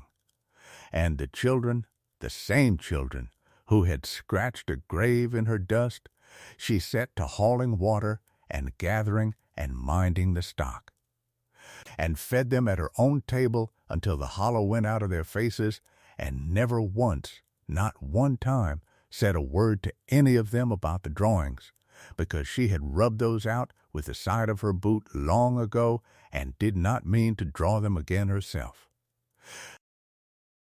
Silas Warren came back, too, in the thick of all that, riding out from the county seat when the news reached town, and he sat his clean-booted horse at the edge of her yard and looked at the green island in the black, and the families camped and working all through it, and the smoke going up straight from her stovepipe, and he took off his hat.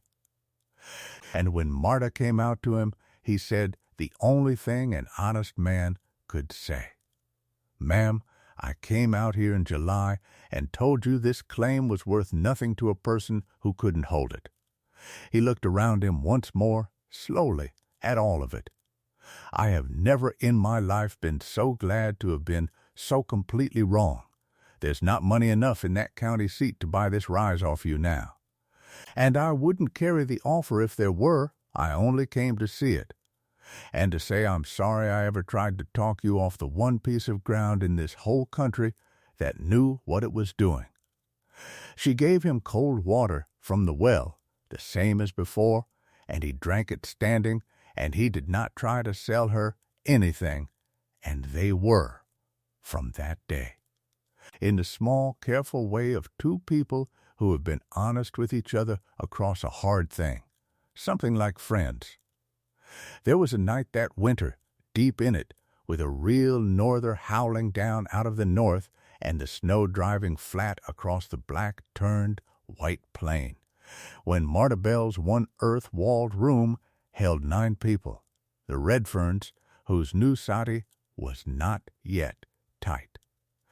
A young mother named Hannah Pruitt, whose husband had gone east for work and left her with 2 small ones and a dugout that smoked. An old man nobody was quite related to, who had lost everything and every one, and had simply attached himself to the green rise as the burned country's few surviving creatures had. They were packed in warm around the deep hearth.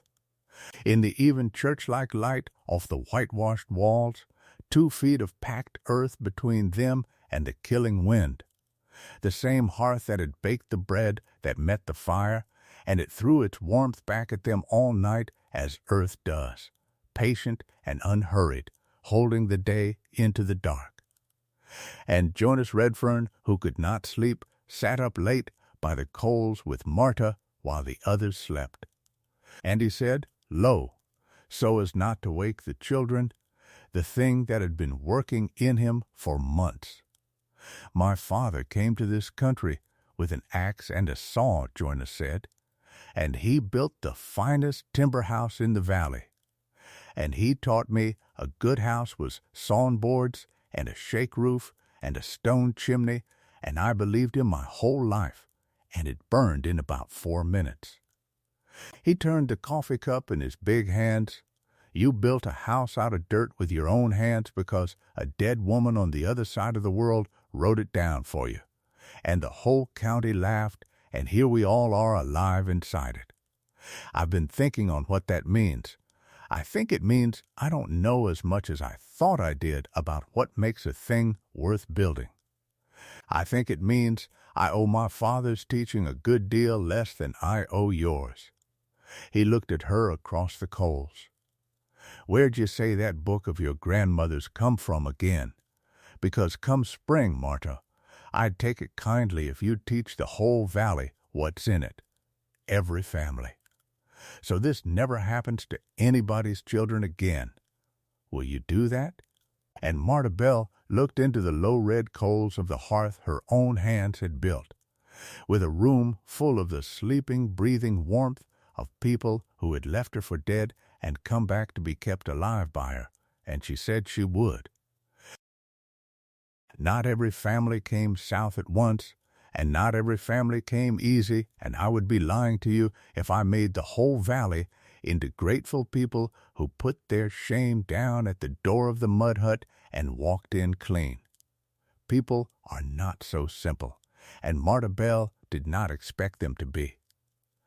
There was a man named Alton Reese who had been one of the loudest on the store porch. A hot, quick man who laughed easy and hard and had led more than one round of it at her expense over the 2 summers, and Alton Reese lost everything in the fire that a man can lose short of his family, his house and his hay and his good horses and the whole shape of the future he had promised his people. And Alton Reese would not come. His wife and his children were cold and thin in a smoky, half-dug hole in the black ground 4 miles north, and word had reached him same as everyone that there was a warm hearth and a full garden on the widow's rise and the doors standing open, and he would not come. Because a proud man who has mocked a person can sometimes starve easier than he can walk up and be fed by her. And Alton Reese was that kind of proud. It was his boy who came instead. He was maybe 12, a thin, sharp-faced child named Ned, with his father's quickness gone quiet and scared in him, and he rode a borrowed mule down onto Marta's rise late on a bitter afternoon, with the light already going, and he sat the mule at the edge of the yard a long while before he could make himself come closer. And when Marta came out to him, he blurted the thing he had ridden 4 miles in the cold to say, all in a rush before he could lose the nerve. "My pa didn't send me," Ned said. "He don't know I'm here. He'd tan me if he knew. But my little sister's got the croup bad, and my ma's out of everything, and my pa won't ask nobody for nothing, ma'am, and I didn't know where else there was to go." His chin was shaking from the cold and from the rest of it. "I know what he said about you. I heard him say it. I'm sorry for it. But I didn't know where else there was." Marta Bell looked at that boy on his mule in the failing light, and she said not one word about Alton Reese. Not one. Because she had long since learned that there is no colder charity than the kind that makes you pay for it in shame. She said, "Get down and put that mule in the barn out of the wind. Then come in and get warm while I put some things together for your ma."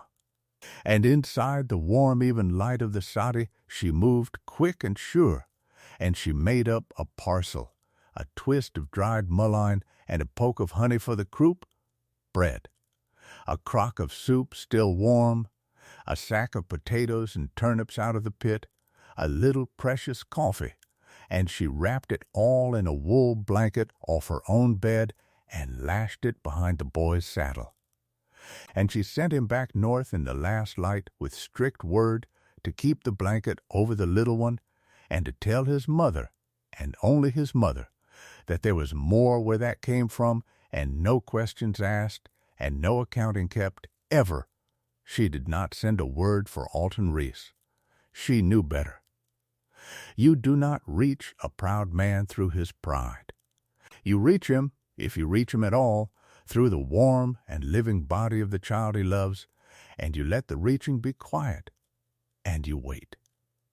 It took near a month, but there came a day in the deep of that winter when a gaunt, hot-eyed man on a borrowed horse came down onto the rise in a gray, still cold, and sat there, and got off, and stood by his horse with his hat in his 2 raw hands, and could not for the longest time come any closer or speak at all, and it was Alton Reese come to say the thing that had been strangling him for a month.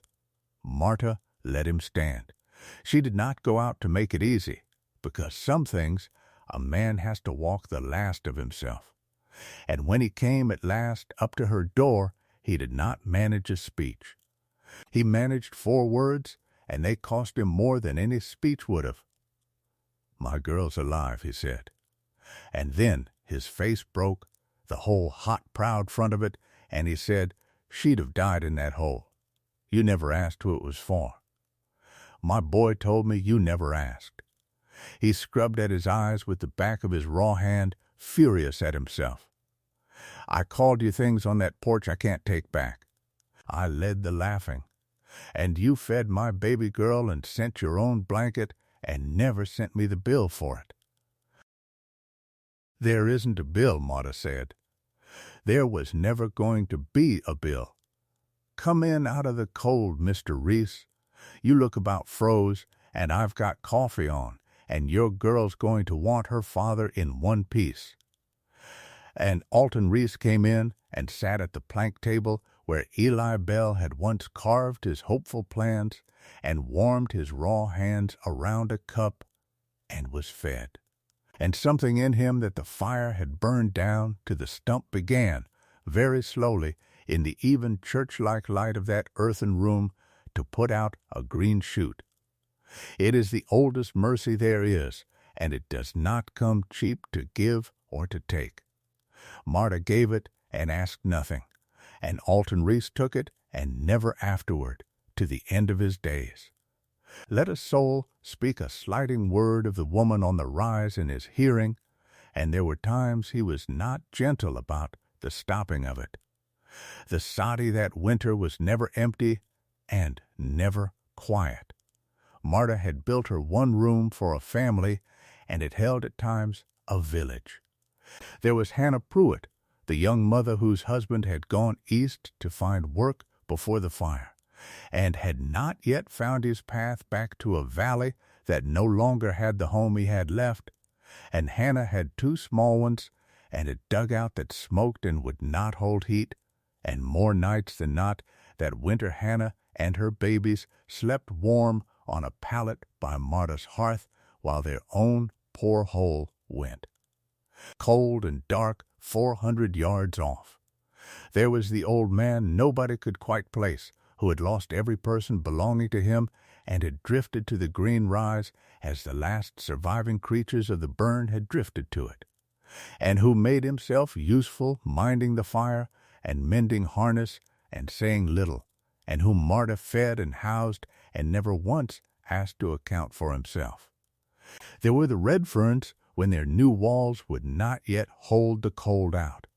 The room was often close and always warm, warm past all reason, the deep hearth throwing its patient heat back off 2 feet of earth long after the coals were banked, and there was near always bread, because Marta baked as she breathed, out of that same big oven she had built, bigger than one woman could ever need.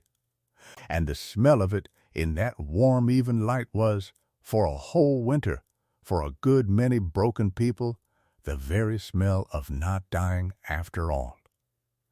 There was one night that stood above the rest, and Cora Redfern told it ever after as the night she finally understood what she had chosen when she said drive, Jonas, and left the girl to the fire. It was the worst norther of that winter, a screaming, white-killing wind that came down out of the north and buried the black ground in driving snow, and dropped the cold to a place where a body caught out in it would not last the hour. And in the teeth of it Hannah Pruitt's littlest, a boy not 2 years old, went bad with fever in the night, burning up and then shaking. The croup gone down into his chest the same as it had gone down into Eli Bell's chest in the winter that made Marta a widow. Hannah was wild with it, because she had already buried one and could not, she said over and over, could not bury this one too. And there was no doctor. There had never been a doctor within a hard day's ride. And no horse could have crossed that night if there had been one a mile off. So Marta Bell did the only doctoring there was, which was the doctoring her grandmother had put in the black book alongside the fire pages, because the old woman had known that on the grass country the fire and the fever kill about the same number, and you had best be ready for both. She built the hearth up. She set water to steam with the dried herbs in it, and made a tent of a wet sheet over the child and the steam so he could breathe. She kept him warm, and then, when the fever climbed too high, cooled his head with snow melt while keeping his body warm, and she made Hannah hold him and talk to him and not stop, because a child fights harder for a voice he knows.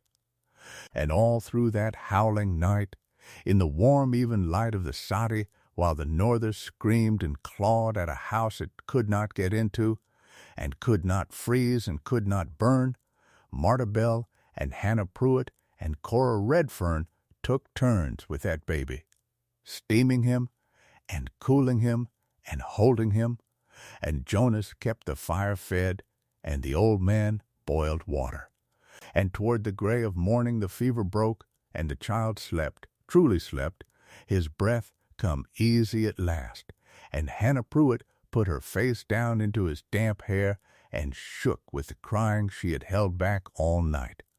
And Cora Redfern, watching Marta bank the fire in the first gray light, gray herself with the long night, said the thing quiet, so as not to wake the sleeping room.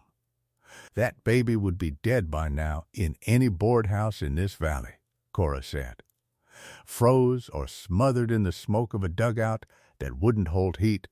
He's alive because he was born, by God's own luck, in the one warm, safe room in all that dead country, in a house everybody laughed at. She looked at Marta a long moment. I said drive that day, and I didn't look back. And I've laid awake over it more nights than you'd think, wondering if I'd left a girl to burn out of my own tiredness with burying.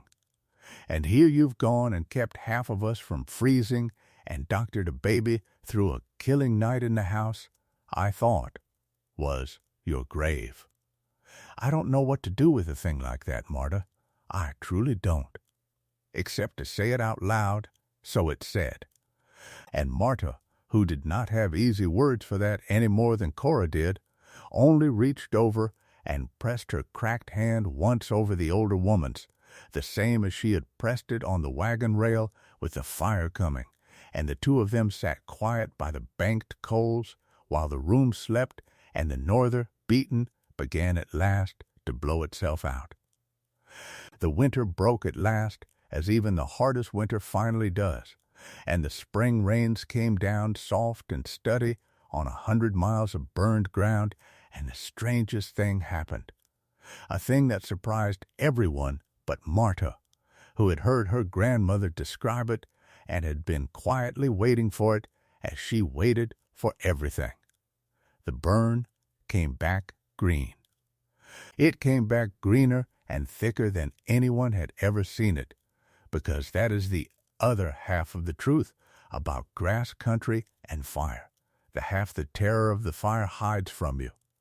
The old dead thatch that had choked the grass for years was gone, burned clean, and the ash of it lay on the ground as fertilizer, and the deep buffalo grass roots, which the fire had never touched 2 inches down, woke and pushed up new blades into a cleared, sunlit world, and by the height of that spring the valley that lay a black waste was an unbroken sea of the richest green grass and living memory, rolling to every horizon, and the cattle that had survived grew fat on it, and the families who had survived stood in it and wept for a different reason than they had wept in the fall.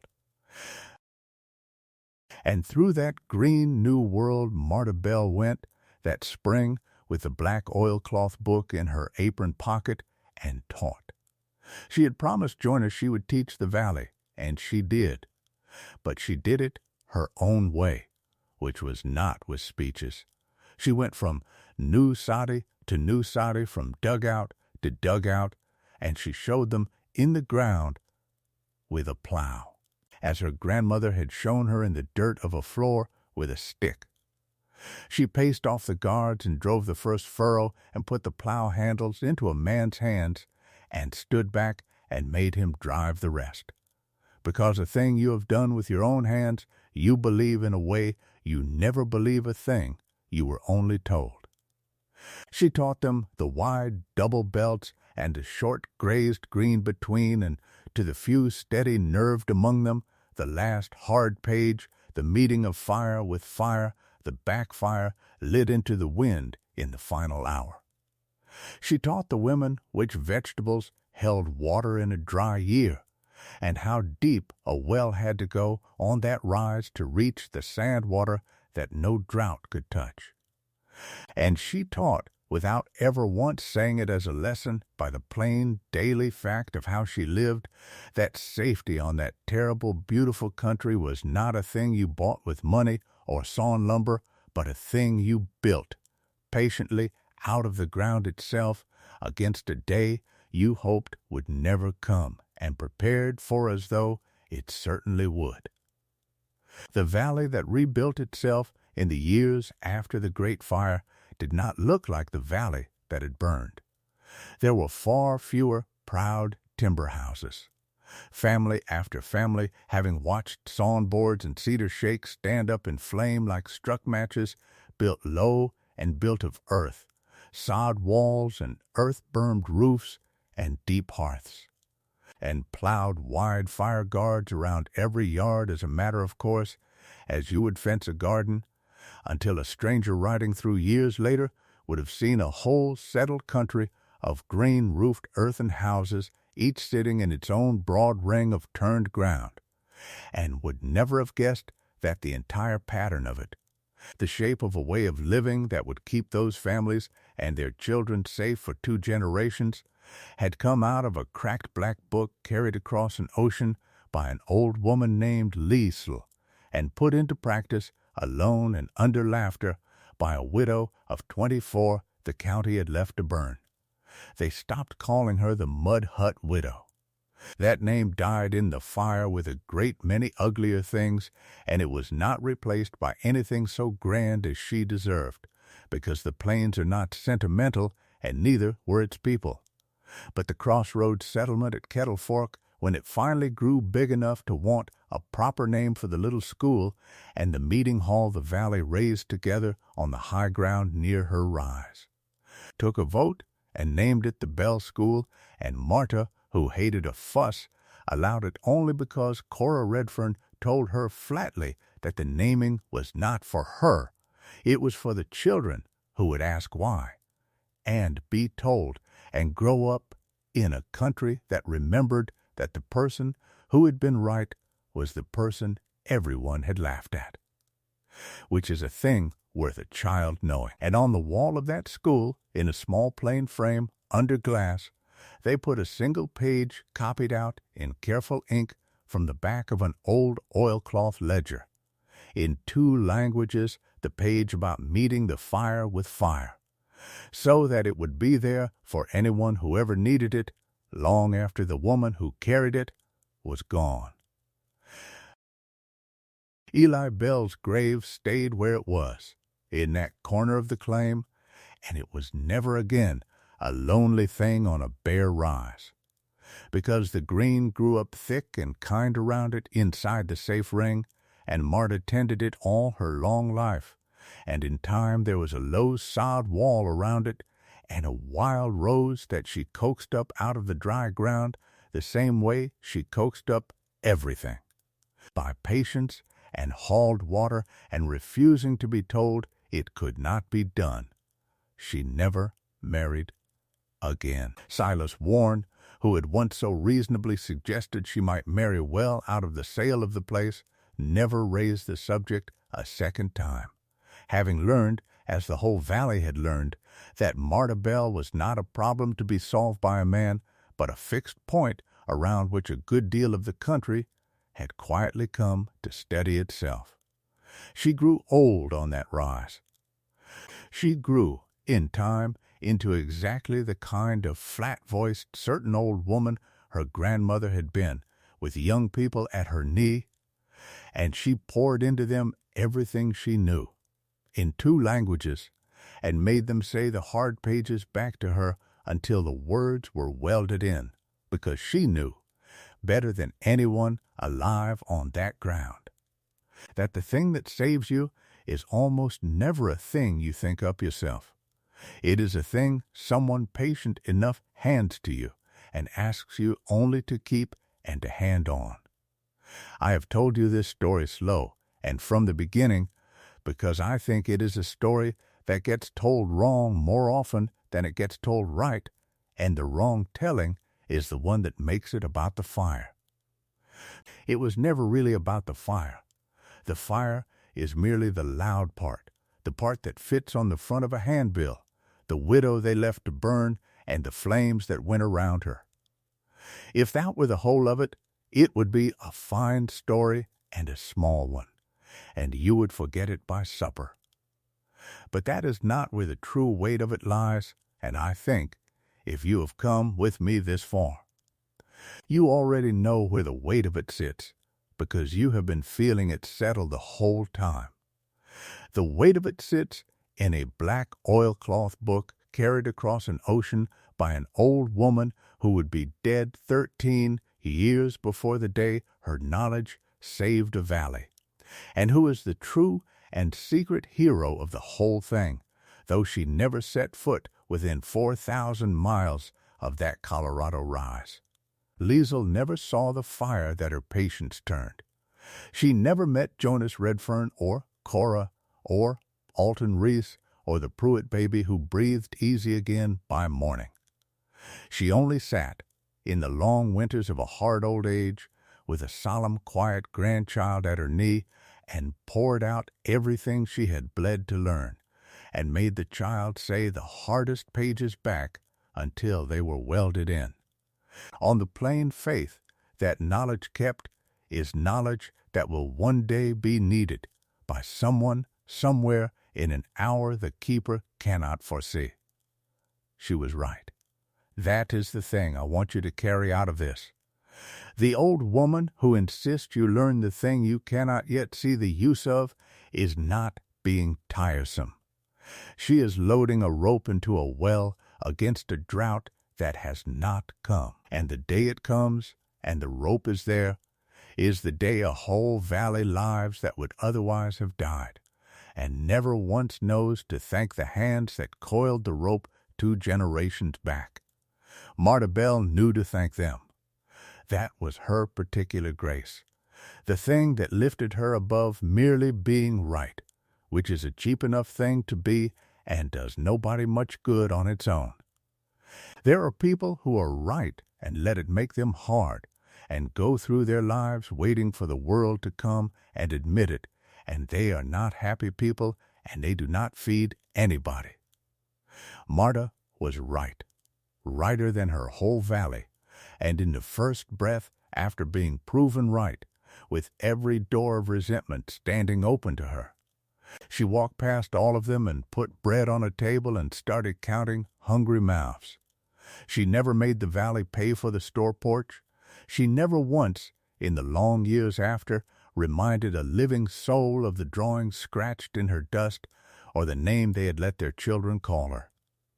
She let it go, all of it, not because she was soft, for she was the least soft woman that country ever grew, but because she had understood a thing about being wronged that most people never understand, which is that carrying it is a second wound you deal yourself daily, long after the first one is healed, and she had too much good work to do to spend her strength bleeding on purpose.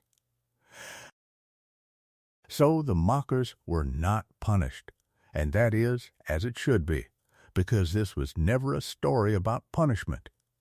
The men who laughed grew old alongside her and sent their grandchildren to the Bell School and plowed their fire guards every dry season and slept safe in houses of earth, and if you had gone among them in their last years and asked about the great fire, they would not have told you a tale of a proud woman vindicated over her enemies.